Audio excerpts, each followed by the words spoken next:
Welcome to the One Moment Longer podcast. I'm your host, Greg Bennett. And well, recently I was going back through all the episodes that I've produced over the last 3.5 years, 180 episodes. And this episode stood out to me.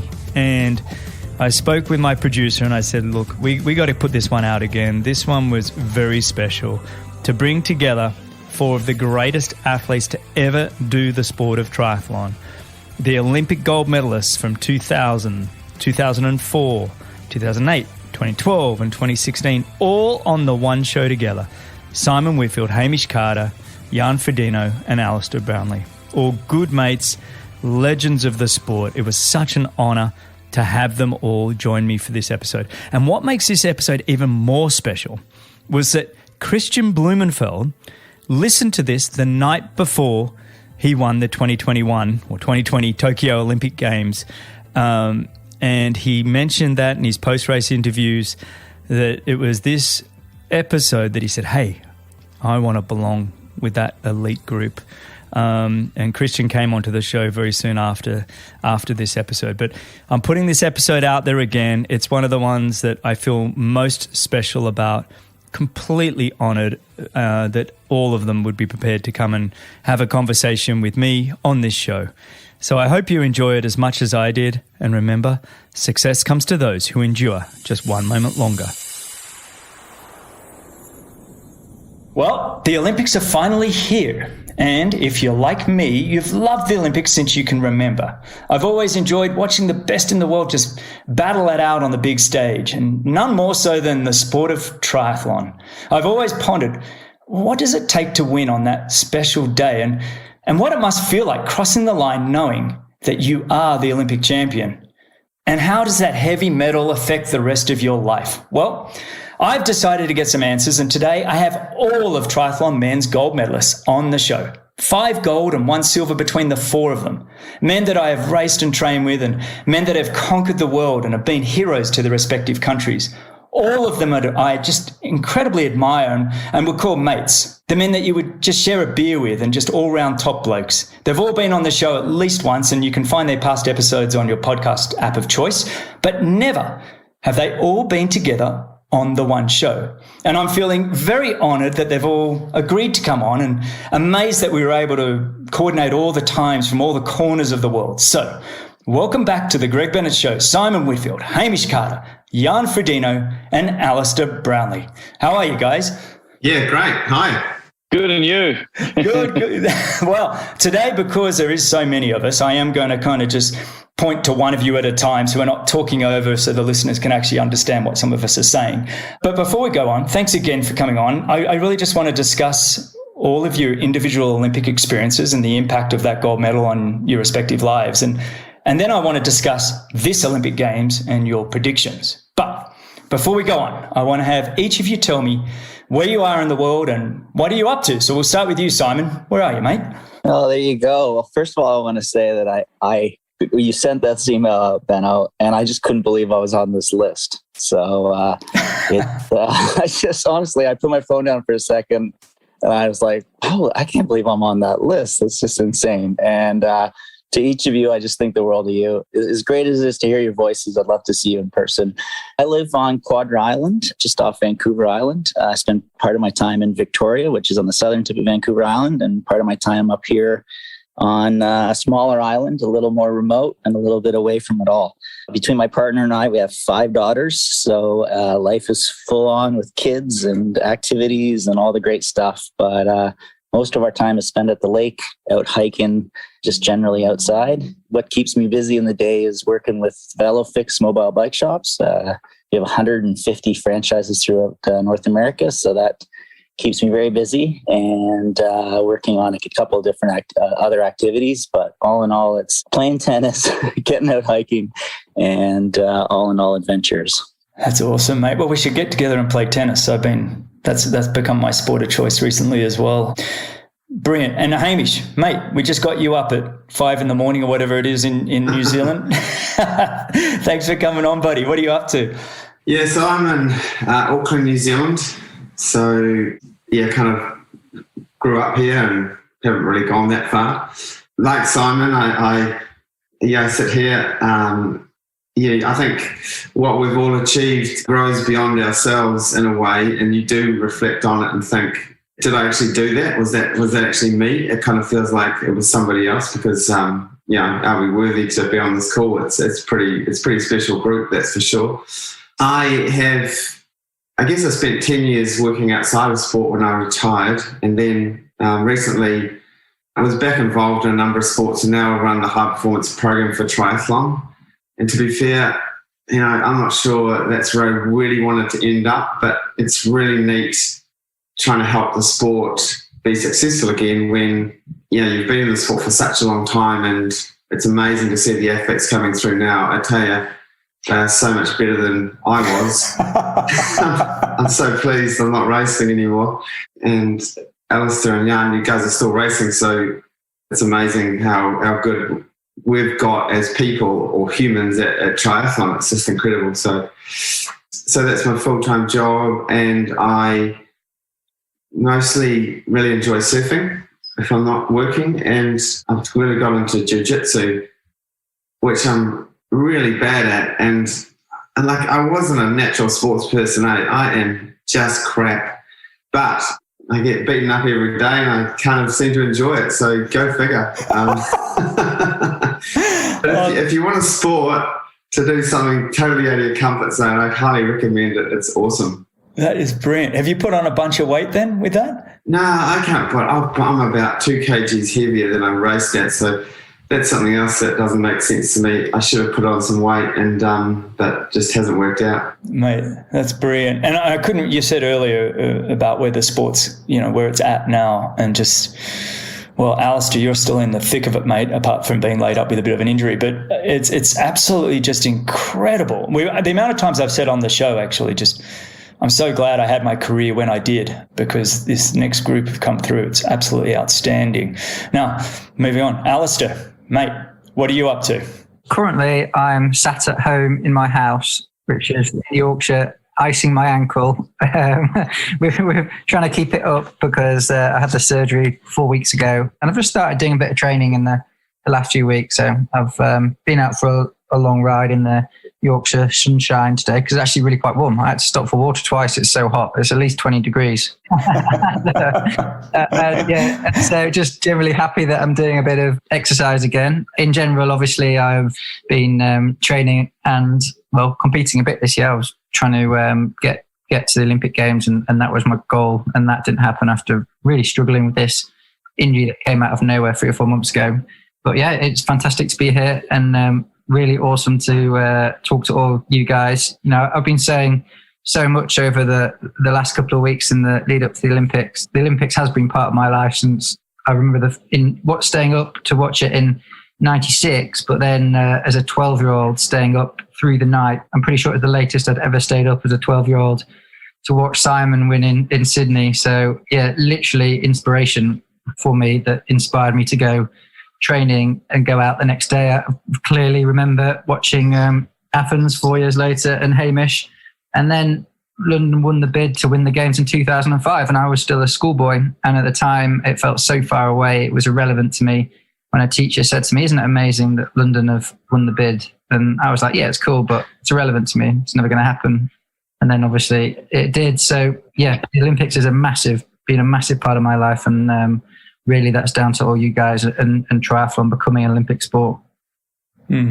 As well said. I like you, watching Simon's win in Sydney was probably one of the most special moments of my life. It really was sort of where triathlon hit the world stage in a big way, and it was a pretty special moment. And Alistair, you were saying before the show, mate, you've just been on the podcast and we discussed your book, Relentless. You're starting to get a bit of feedback about how well it's done. Tell us, how's it going? Yeah, thank you for getting the mention in really early. Very kind of you. I didn't even have to do it myself. Very, very good. Yeah, well, since you asked, it came out on last Thursday.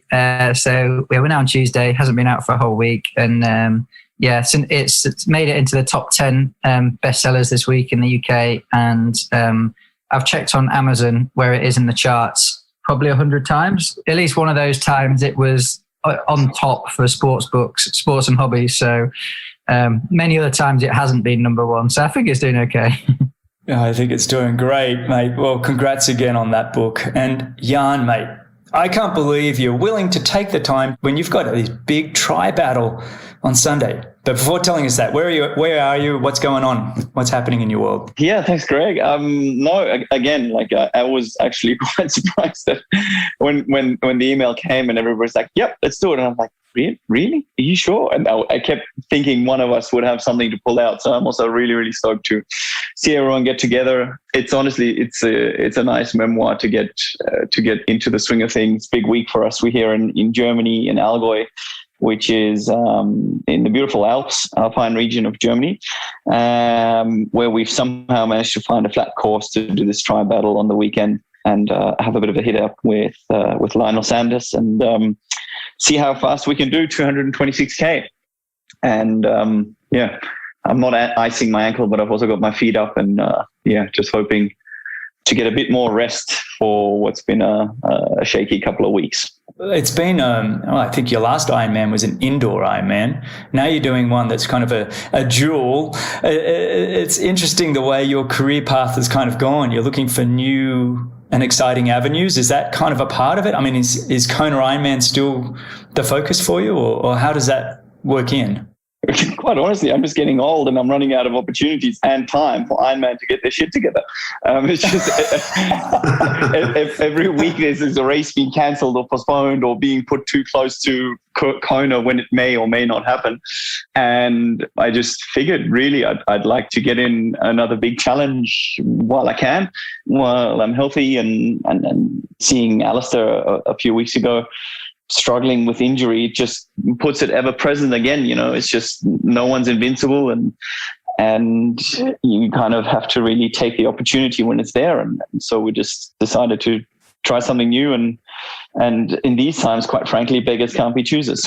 Well, Alistair and I spoke about it last in the episode that come out this week, your race, and just how good it is for the sport. And I think everybody coming out of this COVID year where we didn't have races and suddenly we're getting this match racing and, the big names of the sport prepared to sort of lay it down and basically put on a great show for us all. I just think it's fantastic what you're doing, and, wish you all the best for the race, mate, but I know you'll be ready. But let's move on.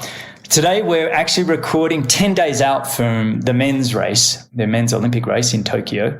And I kind of want you all to sort of wind your clock backs a bit, Simon. I know it's a long way, but let's see what we can do. And I want you to kind of think about, what was your mindset when you were at this point? 10 days out, you're probably flying over to wherever you had to be. And how did that mindset then change leading into the race? And I'll start with you, Hamish, this one. What was it like 10 days out? What were you thinking? Yeah, so 10 days out, I was in the south of France and we had a camp set up. I think Bevan had just flown over to the opening, over to the village or over to the Olympics for the opening ceremony. He was going to come back. And me and my coach, we'd planned this session. It's probably the biggest, hardest session you could ever do in training. It was aimed to sort of take me beyond what you'd face in the race. The session went really, really well. Like, we nailed it. And for the first time, I sort of felt like I was very well prepared. And I was at a point where if I was going to get beaten, it was going to be by a pretty exceptional athlete on their day. So I was pretty, I guess, confident was a word, but just content that I'd done all the work and I was ready. I think from there on in, though, as an athlete, I did get into that mode of starting to doubt myself. I think we all would have gone through it. And I think the 10-day out, really the conversation was with my coach, where I recovered quite quickly from the session. I said to him, look, I need to do another. I can do this again. I can do this in probably 3 days' time. Why don't we do another one? And he, in his wisdom, said, no, you're ready. You need to just calm down and just trust the work you've done. And we probably argued about this for a couple of days, and it was a point in my career where it was, your success is often determined by the team you manage to build around you. And this was an example where I had the right person at the right time to tell me what I needed to hear. And it wasn't until after the race that I said to my coach, Chris Malone, I said, actually, I think you got that right. And he goes, yeah, of course I did. But I so easily could have fallen into that trap of, doubling down on a key session. And I look back at it now and I think, we're often filled with a degree of dissatisfaction that we're chasing more and we want more. And we very rarely step back and give ourselves credit or permission to feel good. And it was a reminder to me that, as athletes, we sometimes we always lose that balance, to be fair, between being satisfied and pushing for more. And it was just a really neat period where I learned to let go, trust myself, and be that person. And it took me 10 years to figure that out. But in that moment, I think I was as ready as I could have been.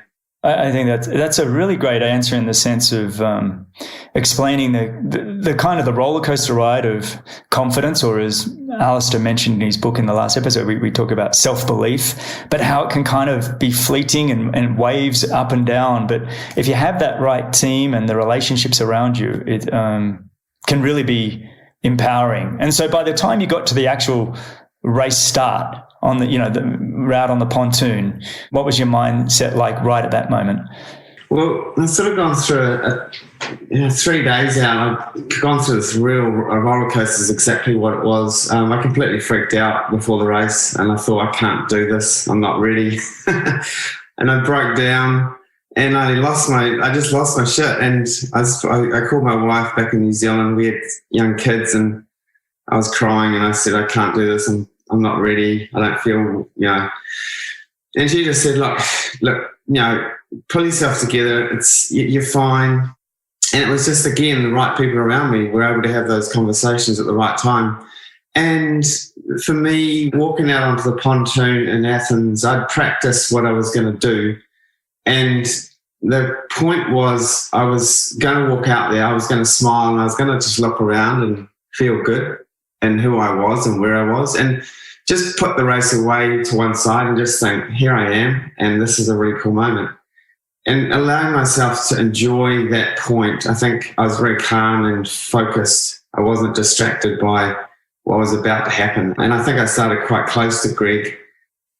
You, Greg. Yeah, I was really close to you on the start line, I think. And again, it sort of annoyed me because I didn't really want someone to jump on my wake or get on my feet. But then I thought, that's what we're here for. And it was a moment I really was able to just relax and enjoy. And I mean, the other funny thing was just before we walked down onto the pontoon, I sort of looked at my coach and I said, shouldn't you be giving me a bit of a pep talk, or is there any, what am I, what's your last words? And he says, well, if it comes down to a sprint, don't go too early and don't go too late. And I said, well, that's not much use, is it? And he's laughing his head off and he said, I don't need to say anything. You're ready. Just relax. And it was just this down-to-earth approach where I was able to just let go of the occasion and not be overwhelmed, because that's what happened in Sydney. I was just spun out and just my own worst enemy. So again, it was just about letting go and trusting and letting the race happen was really the key to that day. Thanks, mate. That was brilliant. Jan, mate, what about yourself? 2008, that Olympic gold was what a breakthrough performance for you. 10 days out, what was your mindset going in? Yeah, I came from a very different background. As you said, it was the first race I ever really won on an international stage, other than a French Grand Prix, where the guy who came second was my teammate. And anybody who knows how racing in France works, it doesn't really count for that much.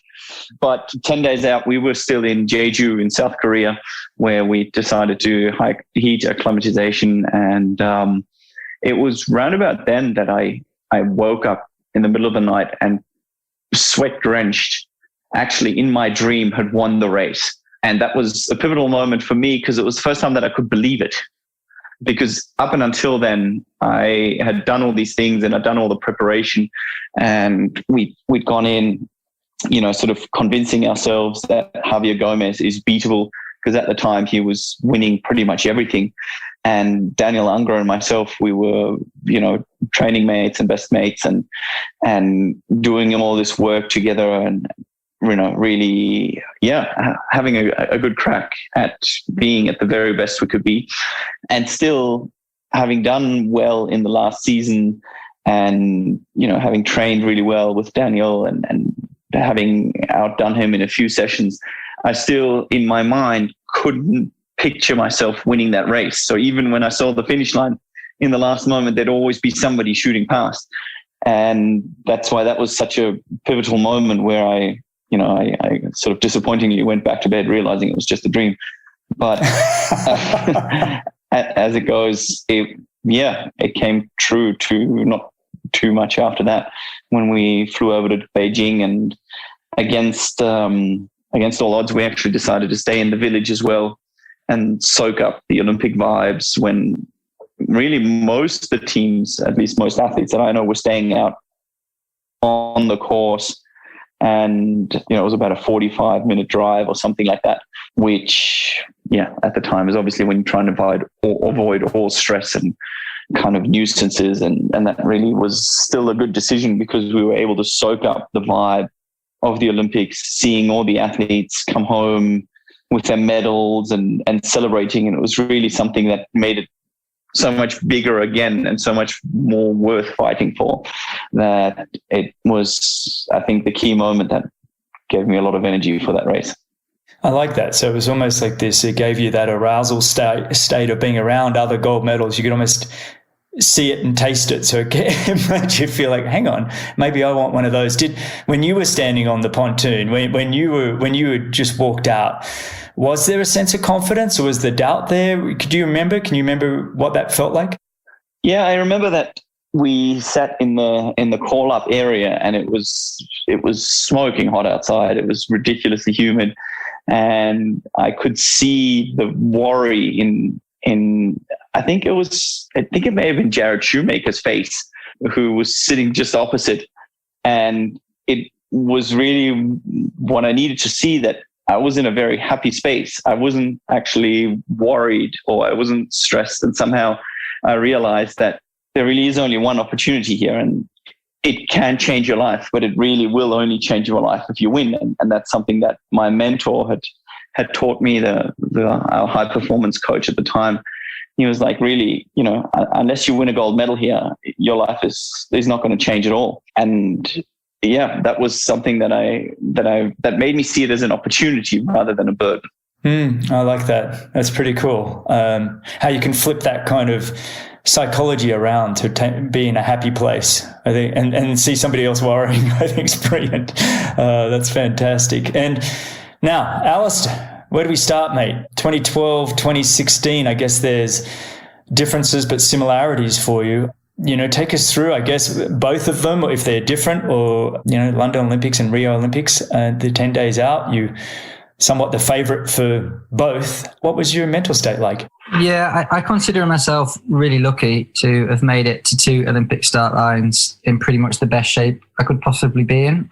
So 10 days out, I was kind of feeling good, doing good sessions, knowing that I'd done pretty much all the work I could do, and I was happy with that. I guess going into London, I just had a perfect 6 months of build up. I was feeling good. We'd had a kind of protocol that we'd tried out where we'd spend some various amounts of time at altitude, 4 or 5 weeks, kind of come down to sea level 2 or a bit more weeks before the race. So at London, I was actually sat at home in my house, which is just up the road from where I live now, kind of in my living room. And we didn't want to go to the opening ceremony or anything, even though it's just in London. So we were sat, Johnny and me, watching it like on a beanbag on my living room floor, eating fish and chips, watching the opening ceremony on TV. And we actually even put our outfits on because we thought it'd be fantastic to kind of get in the Olympic spirit and like someone said, I think Jan said,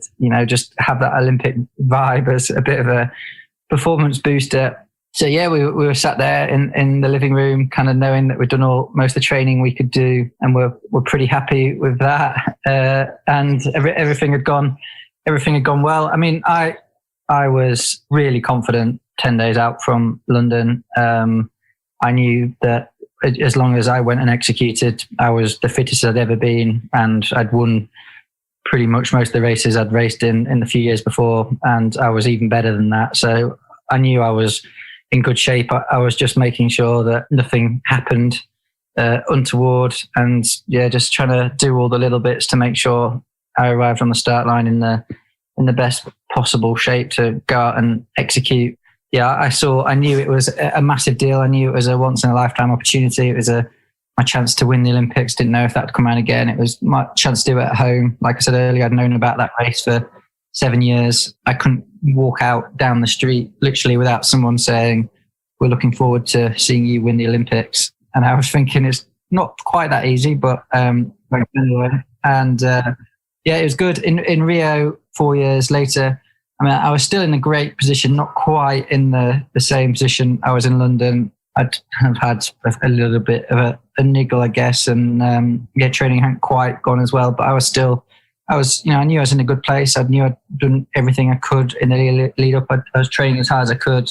We were actually staying on a Brazilian Air Force base because it was kind of a safe place to train in Brazil in the same climate for the 2 weeks before the games. And this place it's brilliant. It was like kind of Top Gun. We've seen planes take off at most hours of the day, and it just had like a hotel on the base, and there's actually kind of a old school swimming pool just across from where we were staying, and loads of cane fields we could run around on the edge of the runways while we saw all the planes take off and land. And like a track that was the most kind of beautiful, like warm weather track that we're doing our last sessions on, running around as fast as we can with about 100 Air Force recruits kind of stood around the track cheering us on.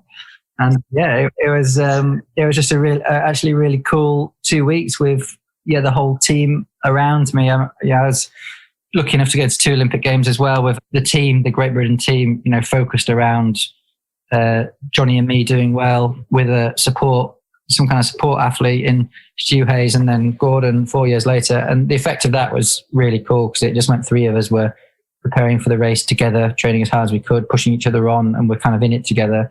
And obviously the fantastic team of people I had around me in coaches and other support staff, and they were pretty much identical for both Olympics. The same people around, very different environments, but similar kind of emphasis. I still look at I know you've probably talked about 1,000 million times, whatever, your London and dealing with that pressure. For listeners that don't know, Alistair probably went into London as the favourite to win, and rocking up to a crowd, a couple of 100,000 locals that all wanted their boy to win. I just think that was outstanding pressure that you took on, and you did so well. And, you spoke about confidence and self-belief. And I think there's this tremendous self-belief in the way you operate. And it just was fantastic to watch both of those.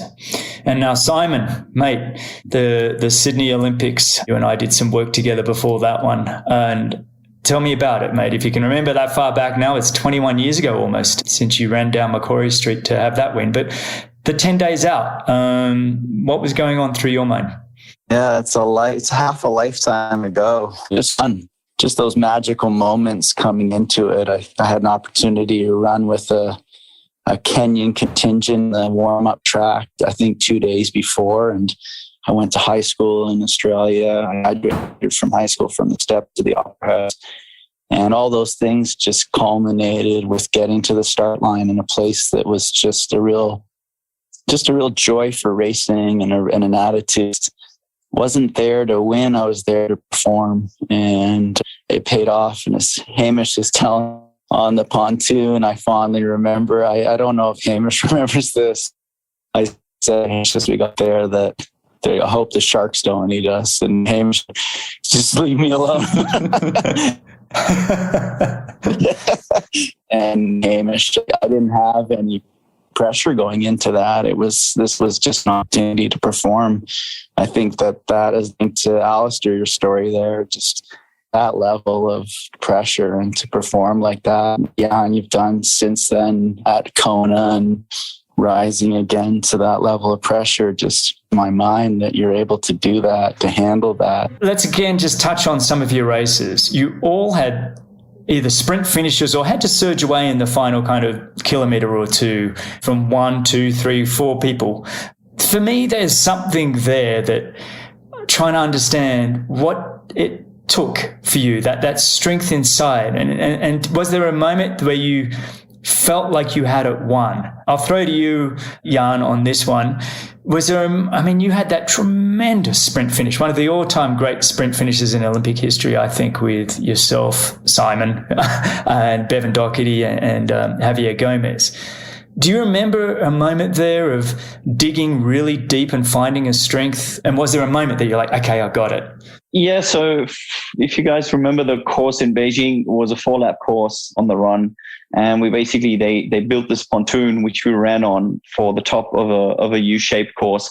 Then we ran down the chute where the water would normally run down, and then basically complete the U around the bottom with another flat bit. And on the last bit, on this steep climb back up to the dam, it was scorching hot and the helicopters were all around, and it was a strangely quiet place because no spectators were there, but there was still so much noise going on. And all I could hear was Bevan Doherty breathing next to me. Like he was just, that's all I heard in the whole moment. Like there was so much going on and I just heard his breath. And I was like, instantly, it was just so instinctive, but I thought he was breathing too hard for what we were going. And it just gave me this confidence that this was the moment I trained for, because it was before Alistair really put his mark on short distance racing. And we actually all had to learn to ride bikes again. That basically I was so confident it was going to be a sprint finish that's all I'd been training for. I did sprint sets, 4 times a week or something. And it made me realize that this is the moment. It's actually come true of all the variables. It's really how it's panned out. We came on to the opposite of the finishing straight. And on the big screen, I saw Simon come back from what he must have lost, maybe 10, 20 meters. And just before he got to us, he threw his visor into the stand or away from the sides. And I realized that he was going to surge because he lost his surprise moment a little bit, because unfortunately the camera was on us and I could see him coming on the big screen right next to us. Which I would reclaim in your case. I would tell them that's bullshit. And really it was such a relief, because finally that last surge long sprint was about to happen, and Simon launched off and I went straight after him and got into the finishing straight. And really it was just this long tunnel where somebody had reminded me the day before that whatever you do, don't look around. Because every time I looked around previously and somebody came by, I was just so focused on that red tape that I just kept surging through and having no idea where anyone else was, and just really, keeping my blinkers on, hoping no one's coming from the side, and having that really surreal moment of it becoming true after visualizing and dreaming of it for what felt like a lifetime. You know what I love about that is we can get ourselves into a sprint situation and can almost feel anxious or pressure, but because you trained that, you had the feeling of excitement that finally you got to unleash and show it. And I think that's, to outsprint our friend Simon here, who's on the show and on the recording, who I think was probably one of the greatest sprint finishers I've seen in the sport's history. And you were able to keep tacking away from him. I thought was one of the great outstanding sprint finishers of all time. And, what was that? I'm just going to move straight into the next question while I got you. What was that first feeling you felt as you crossed and grabbed that tape and was across the line? What was that very first feeling? Was there one? Strange enough, the first thought I thought is, I have to lie down, because that's what people do. I see he's finishing at the end of a marathon when they've got the tape. You lie down on the floor, and then I realized I was so ecstatic and so energy loaded that I had to get straight back up, and I was like, why did I lie down? And it was just one of those things that you do as a complete rookie when you're thrown into this moment of sports dreaming. And I think the next thing I looked was for my parents in the grandstand, just to try and grasp it all and celebrate it with those closest. Oh, I think that's what a great answer. It is. It's like this. I've got to put on a performance now at the finish, right? Hang on. What do the cameras want?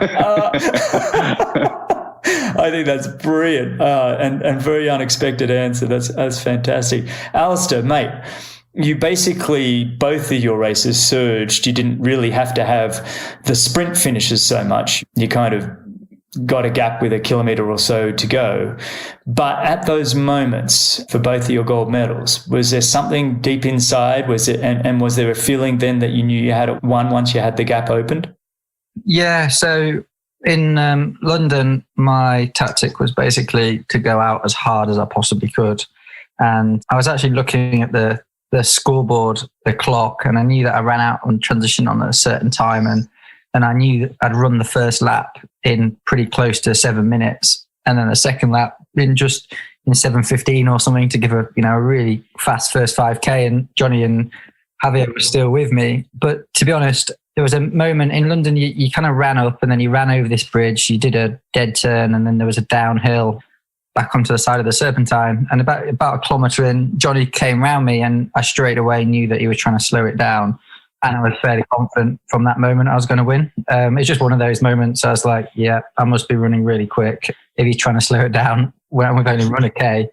And I kind of knew I was running quick. And I think maybe at 6 or 7K, I had started to pull away from Javi. And I've got a really strong memory of with about 2K to go on the Serpentine Bridge, because the crowds were so big, you couldn't really have coaches giving you any input apart from on the 50-metre stretch over the bridge that people weren't allowed to stand on. There was a coach and he said, you've got 7 seconds, or maybe, I can't even remember, maybe 11 seconds or something.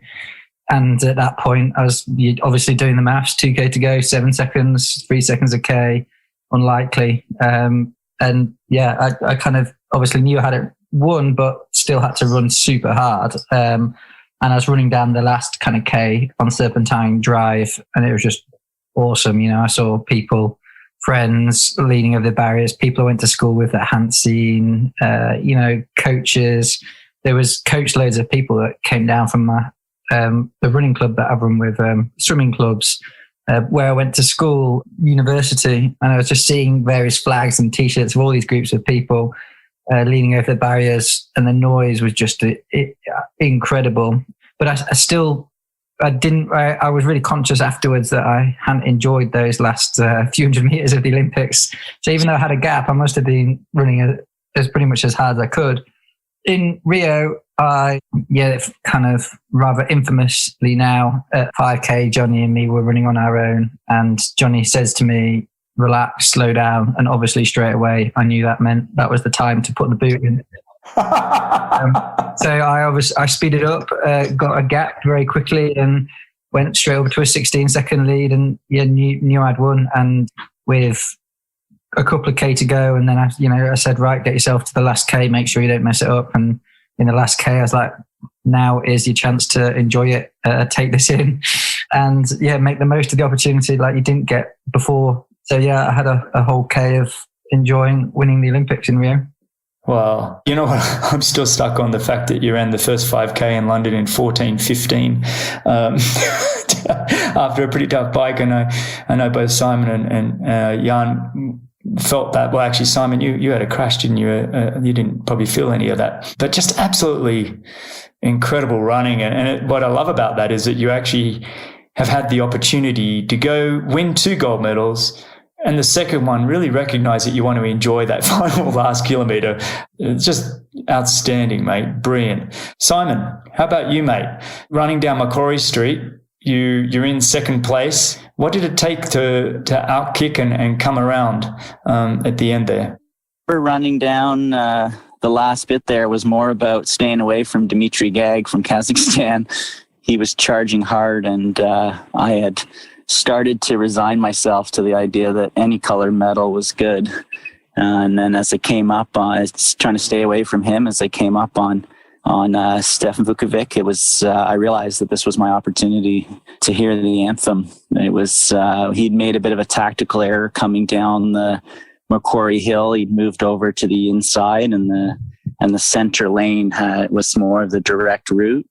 And I had, Coach Lance Watson had said before the race, he had this audaciousness about him to suggest that I was going to be in a sprint finish. And I guess I could picture that at the time. I don't know if I was there to perform, as I alluded to before. I hadn't thought of it so much as winning as just performing. And so to get into that sprint finish position and then have your coach be right to say, hey, this is going to unfold at this point in the race, and you're going to have to keep your wits about you. And I knew that once we got into a short sprint finish, that was my forte. I came from that kind of 800 meter track background and felt that if I could get these races down to the final sprint, that suited me. Coming in and across the finish line, it all kind of comes rushing at you. It happens pretty quickly. And I love Jan's honesty there about just, thinking, what am I supposed to do now?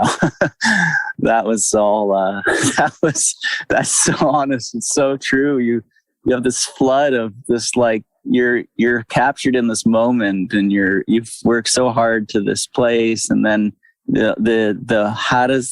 what happens next starts to occur to you. And, I will say that part I wasn't expecting. It was all a bit of a blur there, and it transpires in that kind of the next thing you're shuttled off and all of the fanfare begins, and you're just grasping for little moments where you can kind of take it all in and just appreciate what's just happened. And I don't know if you remember yourself in the back corner of this, and I found you sitting there doing the same thing. And it's one of my absolute favorite sporting moments, was just that moment we had together, just sitting there thinking, what the bleep just happened and where to from here.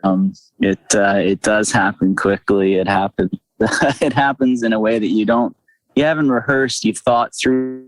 You think much what happens afterwards. And the case for me, it was, as I said, to school in Australia, the boarding school mates were there. My folks were there. My closest friends, including you, Greg, were there. And it just seems so, I don't know, real as it all kind of comes together like that.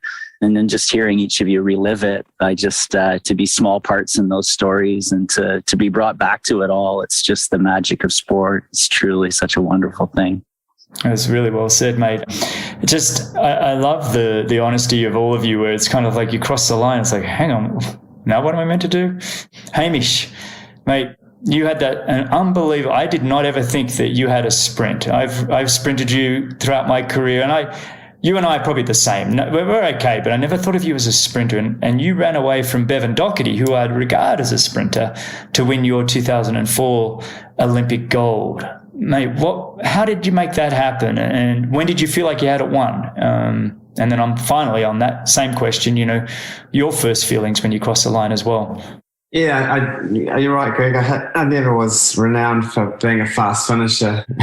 I didn't mean that in a bad way. You went super, super fast. You were strong. Yeah. Yeah. No, that's definitely the case. I think we were running about a kilometre into the finish to go, and my coach had been sort of telling me to, just wait and be patient. And I felt pretty good at this point. Bevan had attacked about a K to go, and we had sort of surged ahead, and we'd got a gap. And so there was really just the two of us left. And I think it's like Simon says, I was really drilled into the mindset of a performance. I hadn't really considered any result, and didn't even sort of have in my mind I was at the Olympics. It was more just, how do you run fast when you're really tired and your body's sort of in a bit of pain. And as we surged away, Bevan, who must have been feeling pretty good, had said to me, hey, we're going to get a medal. And I can't remember what exactly he said, but he started talking, and we were running pretty hard at this point. And I was like, man, that's pretty awesome that you can talk right now, because I couldn't really get a word out if I tried. But it's also like what Alistair said. As soon as Bevan started talking to me, I just thought, this is it. I attacked him, because when you're talking and you're running hard, you're not breathing as much. So I guess instinctively thought that was the time to go. And I think it wasn't like a Chariots Fire moment. There wasn't sort of violins playing in the background. It's pretty clinical. Like I remember it was really just totally focused on lifting my hips up and getting my turnover up and relaxing. So it's I remember it being quite very technical kind of application of running fast at that moment. And I think because I tacked over the top, I managed to break away from him and get a bit of a gap. And then it was kind of cool just to be going full flight with about only the 800 meters to go at this point. And it worked well for me only because I wasn't probably going to out sprint Bevan, but I could get him. If I could get him to, my mindset was if I can get to, I brought the finish line 400 meters back on the course where I said that's where I'm going to try and be completely tapped out. And I guess if someone was still with me, they were going to be better than me. So I sort of took a risk to put myself into a spot a fair way from the finish line where I was going to lay it all on the line. And it just gave me a chance to break Bevan before we needed to sprint. And so it sort of worked out. And it is an amazing feeling. I think you come across the finish line because you're so drilled into the application of running fast that as soon as you cross the finish line, the whole thing switches into the outcome, which is that you won. And it is completely overwhelming. It's like, what are you meant to do? I think the real highlight for me was, as the other guys have said, you see the people that have been part of it, and that's really special. It's impossible to take it all in. It's kind of overwhelming, but super exciting as well. And I kind of think that's the circus of the Olympics, is between the start and the finish line, it's a pure kind of race. But either side of that, it's this bizarre environment, which is nothing like, you've ever experienced. It's quite odd. But our sport is special because in those moments, it's your fellow competitors which are genuinely ecstatic for you. And I remember Simon came up to me after the race, and I think Greg, you as well, your guys' admiration or respect or congratulations, it means so much to you because we've all been in this, and as athletes, we're there to celebrate each other's success, and it's pretty cool. I guess also just what it means for your country. Like, we all know what impact it has and kids it inspires, and I guess that's another reason why it's amazing, because it touches a whole nation in a slightly different way, and you don't actually do it for that reason, but you start to realise the impact it has and the people it inspires is a pretty cool gift. And again, to be part of that or to do that, well, you did it, is amazing. And it's just, it's really hard to absorb. You kind of are on a bit of a merry-go-round at that point. I like how you phrased all of that. I think it steps us through the final process and then what it's like when you cross the line. And you touched on how it affects a nation. And I guess I've got one more question for all of you before we do our Tokyo predictions. But talking about this gold medal and, obviously how it affects your life, both initially, the first 48 hours kind of thing, to then all these years later. All of you have been on the show. We've spoken about it a little bit, but maybe you can all briefly, before we go on to the predictions, give me a bit of an insight into what do you think it's been that is really, how has it affected your life? Simon, I'll start with you, although I do lose you a little bit, mate. So try and get your best internet so we get a good answer from you.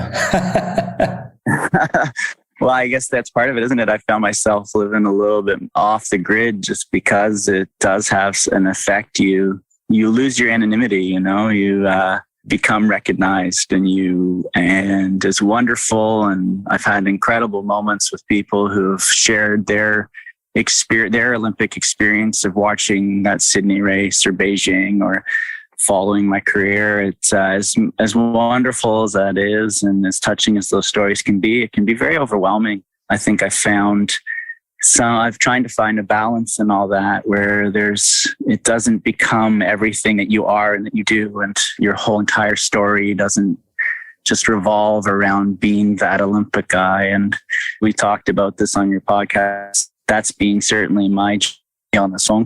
Just wasn't ready for. I don't think the sports system in Canada is all that. There wasn't mentors. There wasn't really felt like we were on our own, both in Triathlon Canada. It was, well, here you are, you've won the medal, onwards and upwards. And there wasn't much in terms of support for what comes with that spotlight and all of the bits and pieces that attach to that. I've had moments where I'll be frank, that I've almost resented it, just in terms of wanting to either move past it or just what has been some of the consequences of it and the mentality that it took. The Olympic Games and all that it does it's worth it, and I certainly, I wouldn't trade it for the world, but there's been parts of it that I've certainly had my struggles with, trying to find a place in it all. There you go. Well, I think there's also that element of being young and thrust onto the world scene, and especially within your own country, and then suddenly you've got to be this person. And, I think there's a lot of roles that suddenly you've got to play, and there's an expectation from others around you that maybe you weren't, like you said, you didn't have mentors, you didn't have anybody to sort of help you step through that. Jan, what about yourself, mate? Because a similar situation in the sense that you were kind of thrust onto the scene to some degree. It was your first breakthrough race as well. How has it impacted your life, both initially and all these years later?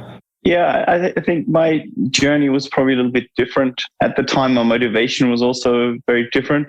For me, it was much about breaking free and honestly just I actually just thought about getting rich, to be honest, which I may have in hindsight chosen the wrong sport, or maybe not, but it was definitely one of those things where like, I remember even going into the Olympics, I was like, man, this is the last time I'm going to ever have to push this hard, because after this, I'm done. Like, I thought I was set up for life. And I thought all I want to do from there on is go and party and enjoy life. And so I did. And it took a few months to realize that I didn't enjoy that, and that actually it probably took that step away from the sport to make me realize that I love the sport, and that I was doing it for very, very different reasons thereafter. But it did sort of throw me into a bit of a tumble in the phase afterwards, where I really couldn't get my hunger back to a level that was sufficient to where the sport was growing. Alistair had come onto the scene and was basically dominating every race he was entering, and Harvey was still there, but I wasn't even like second row after that. I was like second page of the results next thing, and that I think was a valuable lesson to really move on to my later stages of my career, and finding true enjoyment for the sport and finding true enjoyment for excellence of performance. Whereas before I just, I had a bit of a chip on my shoulder and really wanted to prove a lot of things and I don't know, find my way into the sports society. It was a long journey that certainly had a lot of ups and downs, but in the end, I guess it came good, and that's the good thing about now. Being old and being in the sport for a very long time means that you've also had a lot of time to reflect and grow as a person. And I'm really happy that nowadays I can enjoy that last 100-meter stretch that Alistair was talking about, or the last kilometer, or even, just symbolically speaking, that I've really been able to enjoy this part of my career and actually, seeing that these are probably some of the best years of my life. And you can see that in the way you're racing, that you're just absolutely loving it. But it's fair enough to sort of say, when you tick that box, that the gold medal, that's everything. And then you get it, and it's kind of like, okay, I'm done. And it's like, oh, hang on.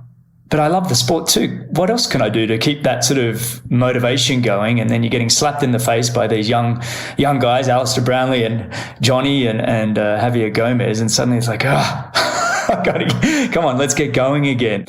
Which you did. I mean, you did that next 4-year cycle, still performed very well come London. I think you were you sixth, fifth? Yeah, sixth. The two Frenchies, sixth. That's right. The two Frenchies are in front of you, and then you've gone on obviously. But it's a great story in itself. Alistair, for you, mate, you're the most recent gold medalist we've got, but you've also doubled down on the gold medals. Did it impact your life tremendously? What's it been like?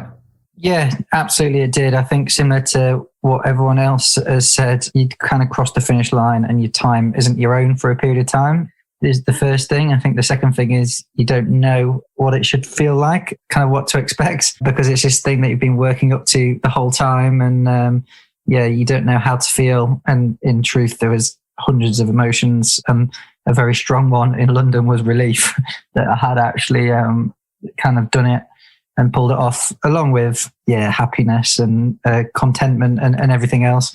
And then kind of not knowing what to expect in the wider scale of, is this going to make me famous or rich or whatever? And I mean, I had it in London especially. I had a crazy busy few weeks after that. I didn't sleep for quite a long time. Some of that was my own fault. Some of it wasn't.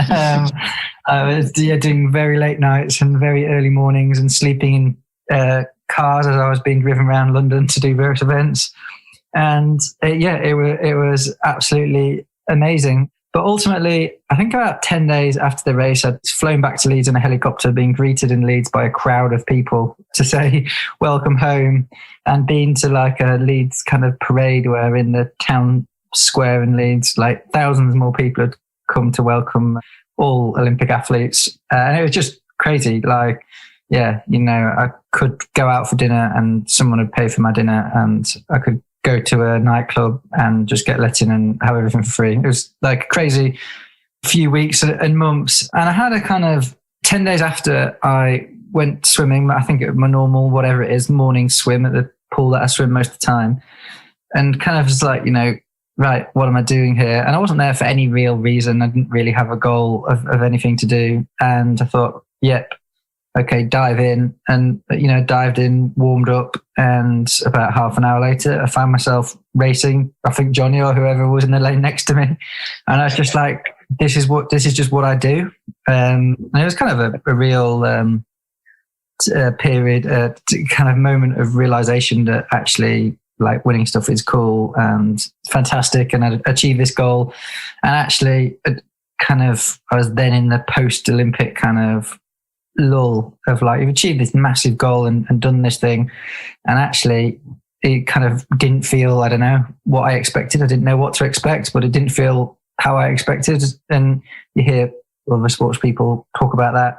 And then I got back into training. I then decided to try and race a few weeks after that, actually, a race that you were at in Des Moines. And I didn't really commit to that. I still carried on enjoying myself and doing a bit of training in between. But enjoying the training. And ended up having a ridiculously kind of busy few months in after Rio, kind of similarly. But I was really keen to carry on and do some racing. So I ended up doing some racing, going to...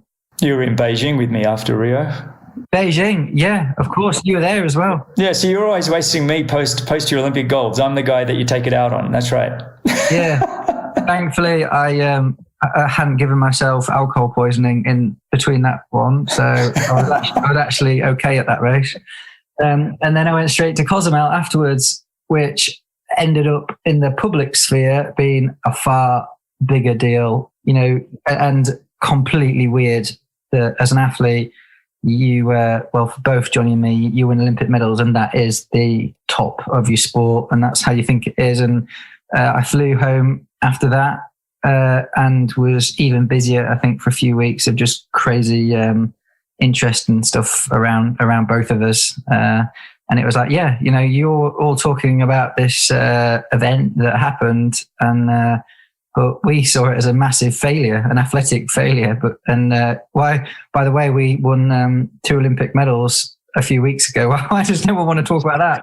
So we had this really strange kind of period, and we both went with it, and we kind of pragmatically realized how fantastic it was for us and the sport of triathlon, that all these, people who obviously had no interest in triathlon whatsoever, probably didn't know what one was before it, were all of us suddenly interested in it. And just let me interrupt. So just for listeners that don't know, just quickly tell us what Cozumel was, and because there's probably listeners that don't know as much as it was amazing.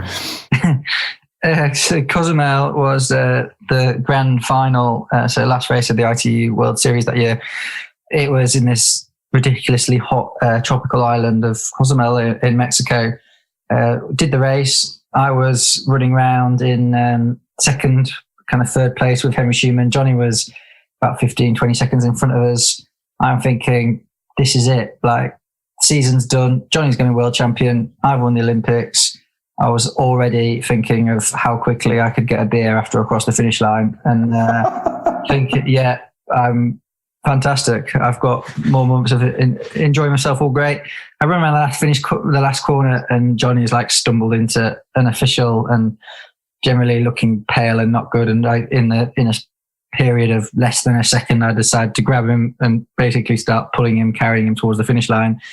Get to the finish line, throw him over the finish line, and then absolute carnage erupts around me from every angle. My parents are on the phone with my mum screaming at me, "Is he okay?"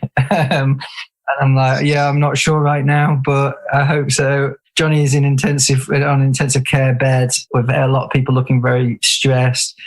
I'm saying, Henry's won the race, but is getting stick from the crowd.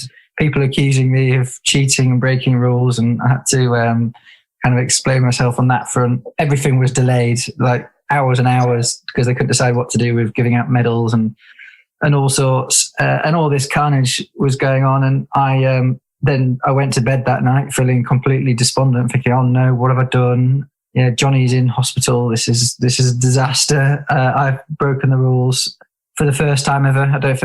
It's a lot's changed since. Now I get in trouble for dunking as well, but at the time I hadn't done anything wrong before.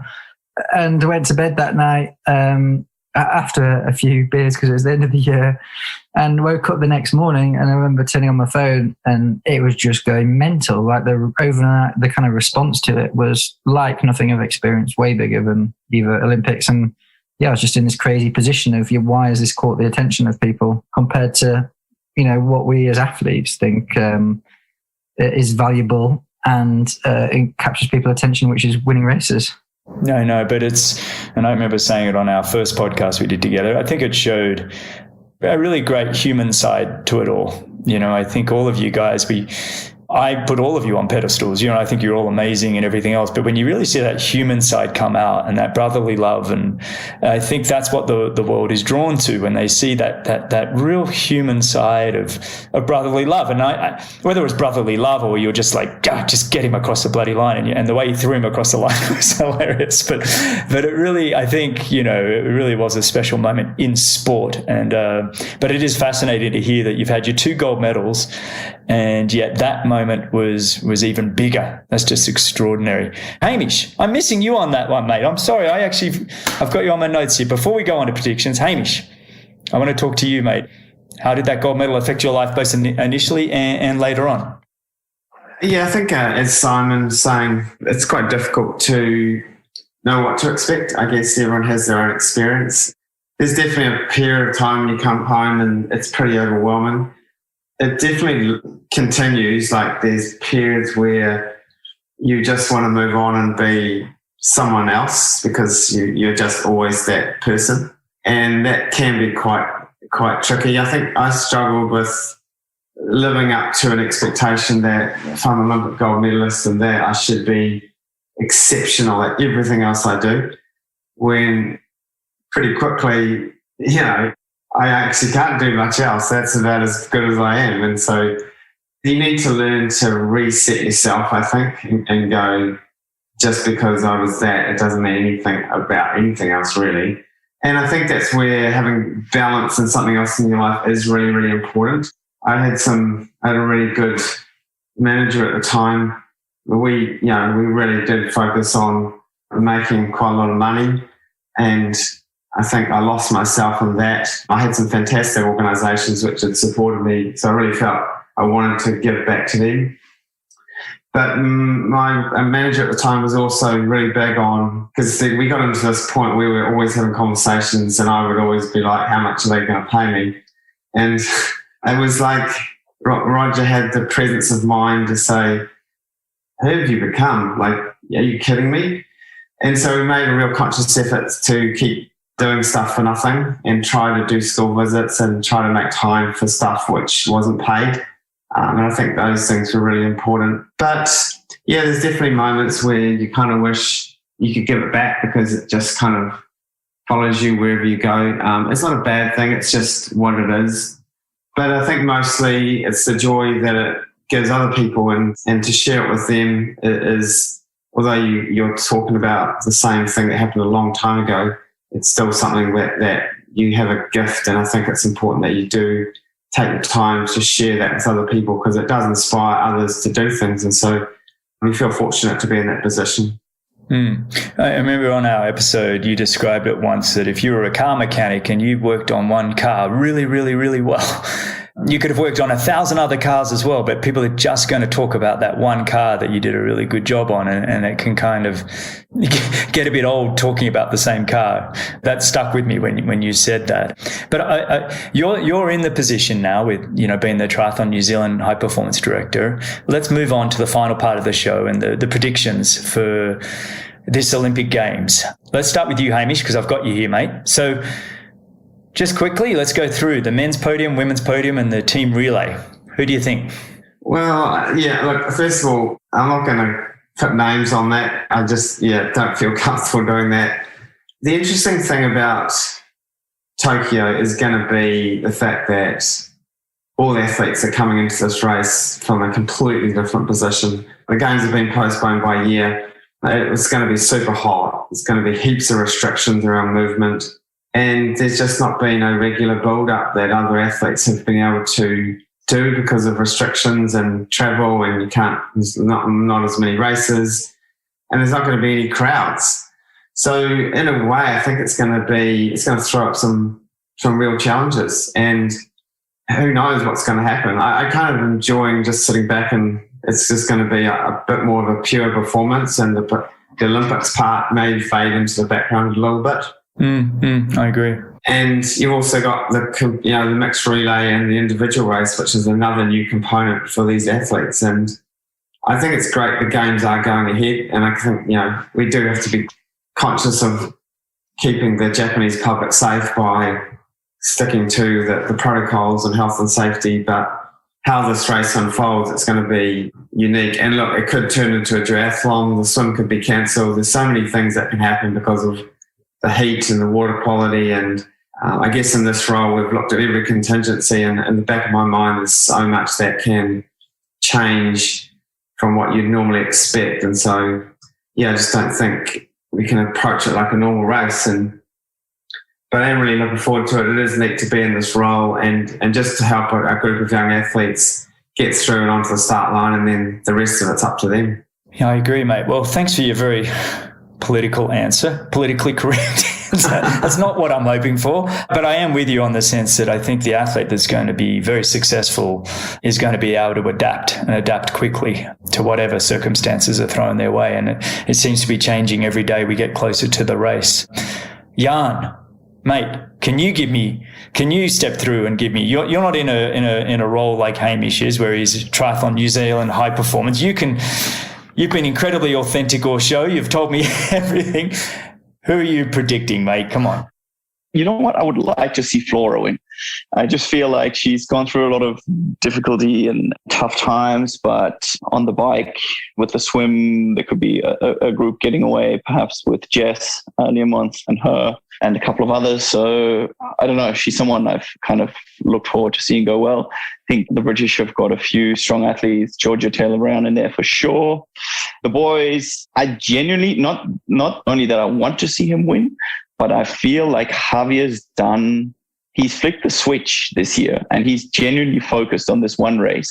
He's the only one I see who's really gone to the heat to prepare. He's over in Mexico, and with the whole build up, you know, a lot of the guys leaving last minute, flying from Europe to fly over because of the training conditions and all that, which is understandable, but I'm not sure it's the strategy I would take. So I think Javier, with the scenario, I don't think there'll be a group getting away. So you kind of have to think of Alex Yee as the new kid coming in, some super fast legs, and my neighbor, Vincent Louis. Some French flair in there. Like to see go well. And yeah, I guess Team France for sure for the relay. Who else is really strong for the relay? The British for sure. The British, yeah. And the US New Zealand in the relay. New Zealand team. New Zealand. Sorry, Hamish. You never know. It's who? It's such a short event. You never know. So we'll give it to the Kiwis. There we go. The Kiwis. There we go. Hot favourites. Thanks, mate. Look, I think all of us here know Javier Gomez very, very well. He was just on the show a couple of weeks right before you, Alistair, and I think between all of us, wouldn't we all? I think the sport would be happy if Javier Gomez won, and that's not to detract from any of the other guys out there. They're all, you know, fantastic, like you mentioned, Vincent Lewis and just Johnny Brownlee, of course, Alistair's brother, up again. There's so many great ones, but gee, it'd be nice to see Alistair come back and win a gold medal. You all agree with me on that one? Alistair again. Sorry, Javier again. You Sorry, just said thanks Alistair. for correcting me. Yeah, I knew you'd be on me, mate. I mean Javier. You'd all agree with me, right? Just to see Javier win, it'd be pretty special, wouldn't it, huh? Yeah, agree. Yeah, I would. I think most of us can agree he's the best triathlete never to win an Olympic gold medal. Yeah, I think you're right. Well, Alistair, you're here, mate. Your turn. I mean, you just did the show. You already gave me predictions, but let's do it for this episode. If you don't mind, we'll run through it real quick. What do you think? Yeah, so if we start with the women, I think we're going to see Brits at least one, if not two, on the podium, depending on how the race goes. If the race is quite aggressive, and we'll see Jess Lim off there, and if the race isn't so aggressive, I think Vicky's probably got a shot, and on both of those scenarios, Georgia's got a shot. And yeah, outside that, I think would love to see Flora do well. And then outside that, I'm not so sure. I think the women's will be relatively clear cut. I think the men's is much tougher. I think it's the most wide open Olympics I've kind of watched. It's genuinely, I don't think there's really favourites. I think there's maybe 10 guys or 15 guys who can get a medal, where in the past it hasn't really been like that. So and I mean, I agree. I'd love to see Javi do well. It'd be an incredible story. So that, and I also have seen him prepare properly in hot conditions in Mexico, and been I think that's great. And he's had this full focus on it, which I think is good. So it'd be great to see that. I think outside that, I've got to say the Brits, similar to before, a slower, less aggressive race will really suit Alex. He's a fantastic athlete, and I think he's on that upward trajectory. I think every month he's probably getting a bit better. So if there is favourites, I think he'd have to be in there. And yeah, I think Johnny is in the best position he's been in 5 years plus. So he's got a shot. And yeah, outside that, I mean, I would also love to see Vincent do well. I think he deserves it. He's been the kind of dominant force over the last few years, and I like to see the favourite win. I think some dark horses in Yeli Geens, if he gets it right. I have a feeling as well that there's a Swiss guy called Max Studer. I think he's a really good up-and-coming athlete and a bit of a dark horse. So I think he's got a good shot. And then potentially the Norwegians, and I think that's probably Blumenfeld has got the best shot, but never quite know what we're going to get there. So, but yeah, I think you couldn't not mention him. And then the relay, if it's the French's to lose, without a doubt, they've got the best relay team. And then I think it's a free-for-all between the next two podium slots, between Aussies, Americans, Brits, maybe the Kiwis, and a few more in between. I like that. I like how you mentioned the dark horses there, because really, of the four of you, Simon and Jan, you were somewhat dark horses. And, so we really have half of you, 50% of all gold medals. Well, actually, you've got two, Alistair, so you're ruining the thing. But basically, half of you guys were dark horses coming in. And it's crazy not to look at. I was even thinking, before I throw to you, Simon, I was even thinking throwing someone like a Tyler Mislachuk from Canada and a Morgan Pearson from the US, both just showing how well they're going. That would somewhat become a dark horses. I don't know. I mean, Tyler, not so much of a dark horse. He won the test event last year. But I think, Simon, what do you think, mate? Predictions? Oh, I wish I'd gone first so I could have pulled the Flora Duffy card, because that's definitely who I'll say that I'd be cheering for too. And then with Javier, I think we're all in the same boat. He feels like he should be on this call. He's just the legend of legends. Yeah, I'll go against one thing. No, I'll say that I think it's more predictable in a sense that those that have shown their formula and being able to apply that over and over again will be able to double down on their advantage. And they know how to prepare. They know how to handle these circumstances. I do love what Alistair, you said. I cheer for the favorites. I've always been that way too. I think it's just so incredible when an athlete rises to the occasion, having been under that kind of pressure. So I'm going to put a big plug in for Vincent Louis there. He's under pressure, but he certainly has the wherewithal to get it done. On the team relay side, of course, there's the French team is the team to beat. I will say that one team, this Canadian team, we'll see where they sneak themselves in there. I hope I think that they just have, I don't know, there's some intangibles in that team that maybe we'll see them make their way into the scene. Beyond that, I don't know. I would love to see, I love the way he races. Talking of a Kiwi is Hayden Wild. He just gets after it in a way that I really appreciate. So I'll put a plug in there for Hayden and just the way that he races. And then you beat me to it, Ali. The Morgan, the new kid on the block from the States. I like the way he races too. I like his attitude, and I think he could definitely shake some things up. Of course, Alex Yee, the way he's running, if that race comes down to it. But I think my biggest cheer, and I'm not just saying this because you're on the phone, is going to be for Johnny. It's just, he's such a class act. Never not had a moment with Johnny where I didn't appreciate the time he spent. And that will be my biggest cheer on the men's side, along with obviously the Canadian contingent. But I would love to see Johnny make that a final step up to the top of the podium there. So I've given some politically correct answers too, but I think it'll be great to see how it all unfolds. No, that was brilliant. And I think, Johnny, we're talking about one of the greatest Olympians in our sport. I mean, him along with Bevan Doherty both have a bronze and a silver medal. I mean, these guys have doubled down at the Olympics themselves, and Johnny's got maybe one, maybe two cracks at it left. And I think, if he could go bronze, silver, gold, what a story that is in itself. So it's absolutely phenomenal.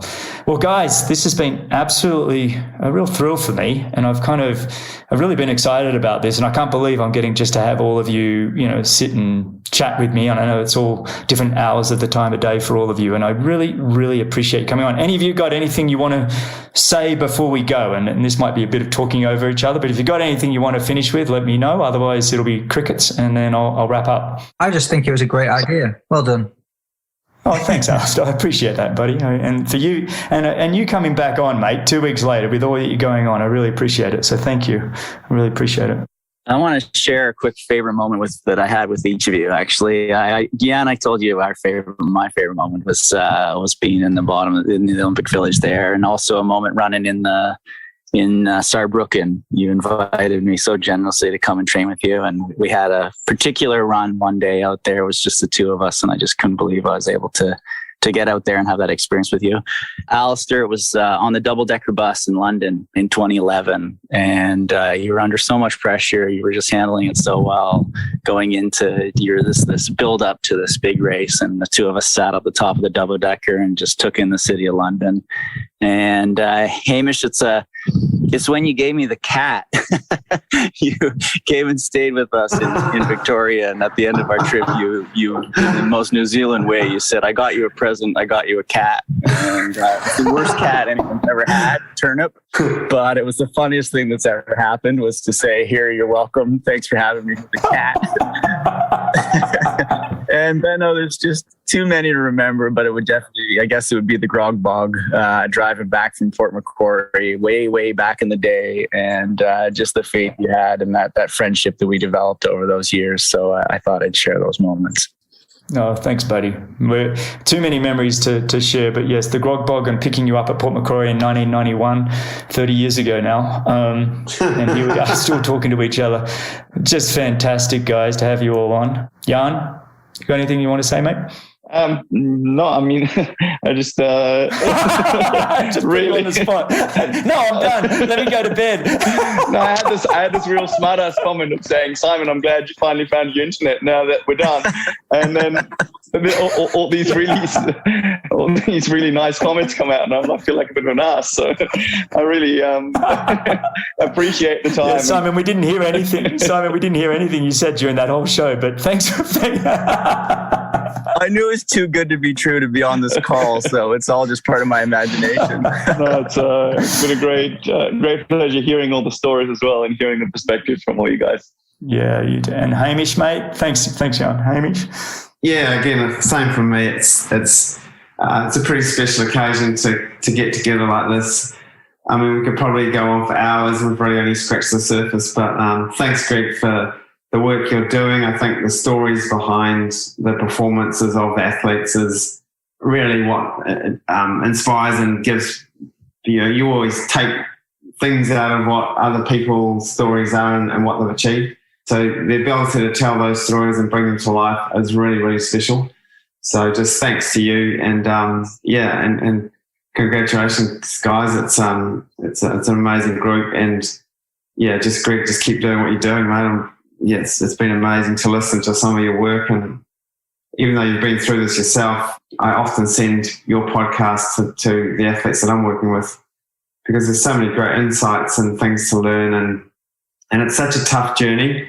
Like, we've all been through such tough periods of our careers, and probably something we didn't talk about, but just acknowledging how hard it is and how many times you are down and out and you just feel like you can never kind of claw your way back. But it's been a real pleasure today, and thanks again.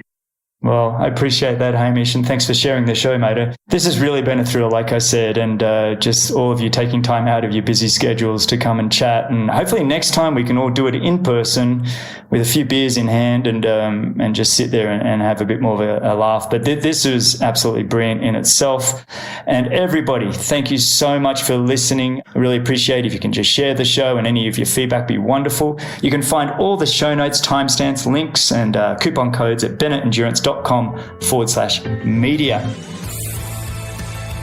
Thanks a lot for listening. If you enjoyed the show, your support would truly be appreciated.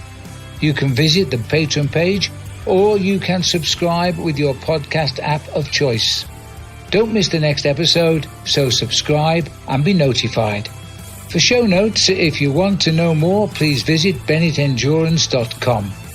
I'm Phil Liggett, and on behalf of Greg Bennett, here's to the next time, and I hope you will join Greg again very soon.